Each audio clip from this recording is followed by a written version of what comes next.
श्रद्धेय कार्तिक महाराज जी हैं, जो पद्मश्री प्राप्त हैं और बंगाल में हिंदू हृदय सम्राट के नाम से जाने जाते हैं।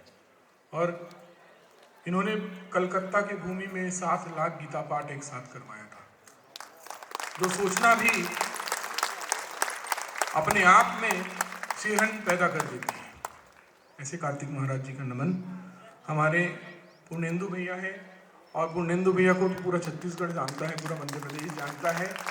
इतने अच्छे चिकित्सक हैं और सदा मुस्कुराते रहते हैं। हड्डी टूटती भी है तो पता नहीं चलता है कि कहाँ हड्डी टूटी है और कब कितनी जल्दी जुड़ जाएगी। साथ में देवजीत सरकार जी हैं। ये विद्यार्थी परिषद में हम लोग एक समय काम किए हैं और बहुत अच्छे कानूनविद हैं, बहुत बड़े समाज सेवी हैं। पश्चिम बंगाल की भूमि में काम करते हैं। और थोड़ा सा परिचय मैं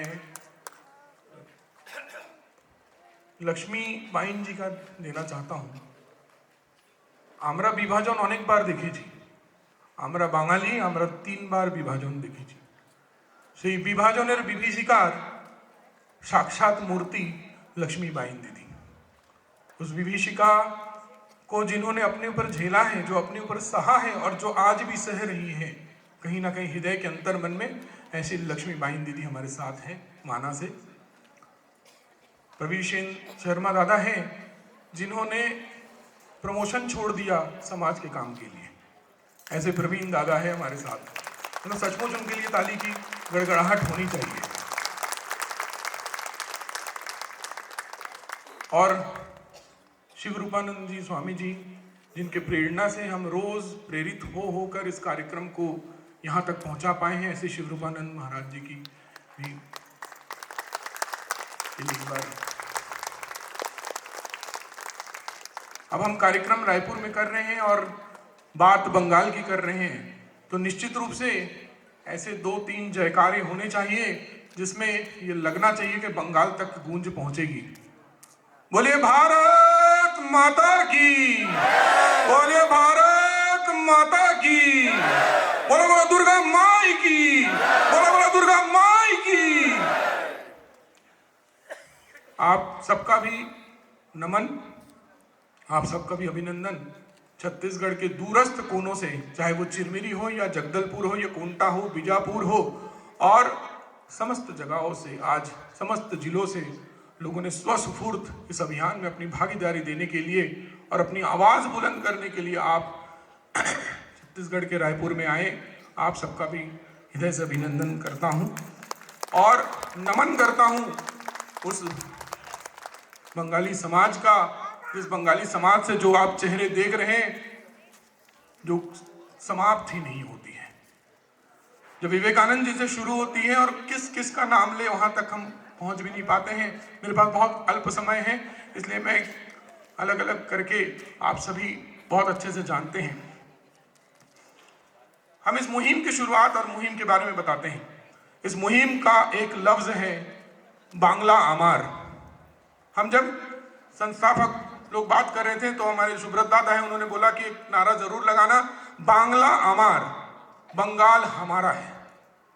बंगाल किसी एक व्यक्ति का नहीं है, किसी एक परिवार का नहीं है, बंगाल हम सब का है। आज बंगाल मतलब बंगाली और बंगाली मतलब बंगाल, ये 2 शब्द ऐसे हैं जो पर्यायवाची हैं और दोनों अलग नहीं हो सकते। आज के যদি আমরা ভাবি कि আমি তো দূরে বসে আছি, আমি অনেক দূরে বসে আছি, আমি বাংলাতে নেই, বাংলা নিয়ে আমার কি কাজ, তাহলে ও কালকে বাঙালি থাকতে পারবে না। বাংলা আছে বলে বাঙালি আছে, এটা আপনারা মনে রাখবেন। आज बांग्ला ना থাকলে বাঙালি থাকবে না, বাঙালির মর্যাদা থাকবে না, বাঙালির ঐতিহ্য থাকবে না, বাঙালির সংস্কৃতি থাকবে না। যেই নামে বাঙালিকে জানা যায় ওরকম কিছু থাকবে না। আর আপনারা মনে করুন যে এটাই আমাদের লাস্ট চান্স বাংলা বাঁচানোর জন্য, নিজের সংস্কৃতি বাঁচানোর জন্য, নিজের ঐতিহ্য বাঁচানোর জন্য। আর যে মাটিতে গুরুদেব জাগো মা গেয়েছিল, জাগো মা লিখেছিল, সেই মাটিতে জাগো মা গান করতে দিচ্ছে না। এটা কি বাঙালিদের ঐতিহ্য? क्या ये बंगालियों का मान सम्मान है? क्या ये बंगालियों के प्रति उचित है?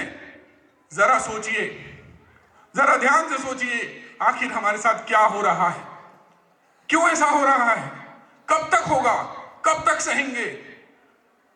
मैं पहले भी कह चुका हूं केवल पूरे भारतवर्ष में बंगाली भाई वो हैं, बंगाली बहन वो हैं जिन्होंने विभाजन को 3-3 बार सहा है, 3-3 बार विभाजन के दर्द को सहा है। और हम वो बंगाली भी हैं जिनसे डरकर अंग्रेज भागे हैं। अगर हम अंग्रेजों को दूर कर सकते हैं तो इनको दूर क्यों नहीं कर सकते? जो आज हमारे बीच के लोग हैं उनको दूर क्यों नहीं कर सकते? और दूर ना करिए तो उन्हें सुधार के रखिए। दरकार नहीं ওদের বাইরে পাঠানোর, কিন্তু ওদের হিন্দু মনোবৃত্তিতে নিয়ে আসুন। ওদের হিন্দু সংস্কৃতি শেখাতে হবে, আর হিন্দু সংস্কৃতি শেখানোর জন্য আমি আর আপনারা মিলে কাজ করতে হবে। সেভ বেঙ্গল, অনেকে আমায় জিজ্ঞেস করে কি সেভ কিসের জন্য সেভ, সেভ কাকে সেভ, সেভ কি ব্যাপার, কি বৃত্তান্ত, কি বলতে কি চাই।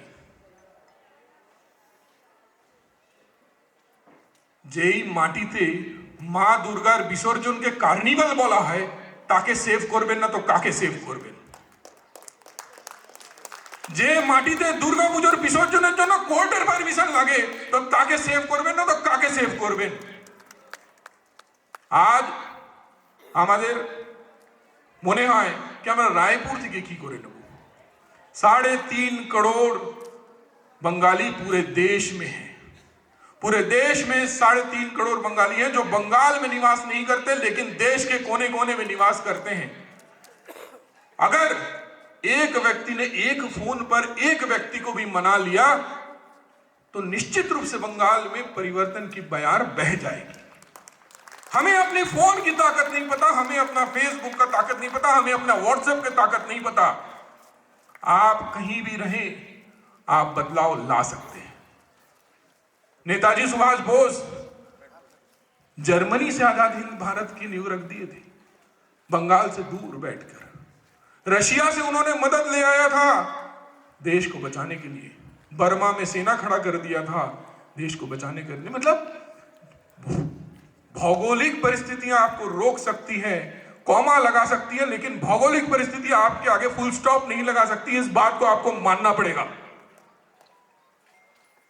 और कहीं ना कहीं मुझे इस बात का बड़ा गर्व है कि आज सभी ने समय दिया, आप सभी को सुनना है हमें।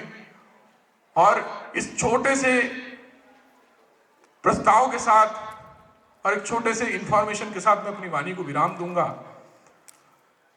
कि एक बड़ा कुत्सित प्रयास चल रहा है इस देश में।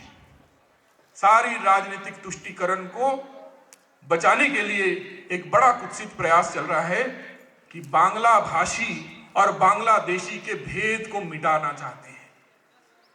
जब जब बांग्लादेशी पकड़ाते हैं तब तब यह कहा जाता है कि बंगाली पकड़े गए। जब जब बांग्लादेशी को बाहर डिपोर्ट करने की बात होती है तो यह कहा जाता है कि बंगाली को पकड़ा गया है। इस भ्रम से, इस दुविधा से हमें निकलना पड़ेगा। ये जो बांग्ला भाषी और बांग्लादेशी का भेद मिटाने का जो कुत्सित प्रयास चल रहा है, जो राजनीतिक तुष्टीकरण चल रहा है, उसके खिलाफ अगर आवाज कोई उठा सकता है तो वो बाहर रह रहे, पश्चिम बंगाल के बाहर रह रहे बंगाली ही उठा सकते हैं। इस प्रयास को अगर कुचलना है तो आप एक एक व्यक्ति इस प्रयास को कुचल सकते हैं। और मेरी बात मान के रखिए, जब बदलाव आएगा तो 17 जनवरी को आप लोग सभी याद करेंगे कि रायपुर की भूमि से बदलाव की शुरुआत हुई थी और बदलाव आगे पहुंच चुका है और बदलाव हो चुका है। इस बात को एक एक व्यक्ति याद करेंगे और अपने घर में टीवी देखते हुए अच्छा महसूस करेंगे। अब इस मुहिम का छोटा सा फ्लैशबैक बताता हूं मैं आपको। आज हम लगभग 1000 की संख्या में हम बैठे हुए हैं। जब इस मुहिम की पहली बैठक थी सेक्टर 6 कालीबाड़ी में, केवल हम 7 लोग बैठे थे। संजय दादा बैठे हैं, बॉबी दीदी बैठी हैं। ऐसे लोग थे जिन्होंने 7 या 8 लोगों ने इस मुहिम को आगे शुरू किया। आज हम 1000 तक पहुंच गए हैं और पूरे भौगोलिक दृष्टिकोण में छत्तीसगढ़ के कोने कोने में, length and the breadth of Chhattisgarh we have reached every corner of Chhattisgarh. Believe me, we will reach every corner of nation. हम पूरे देश के कोने कोने में पहुंचेंगे और जब भी ये मुहिम की बात होगी तो ये कहा जाएगा कि 17 जनवरी 2026 को रायपुर की भूमि से इस मुहिम की शुरुआत हुई थी और इस मुहिम की आगाज हुई थी। बहुत बहुत धन्यवाद, बहुत बहुत आप लोगों का आभार मुझे सुनने के लिए। निश्चित रूप से मुझे लगता है इस मुहिम को आगे बढ़ाने में हम सब सफल होंगे। धन्यवाद।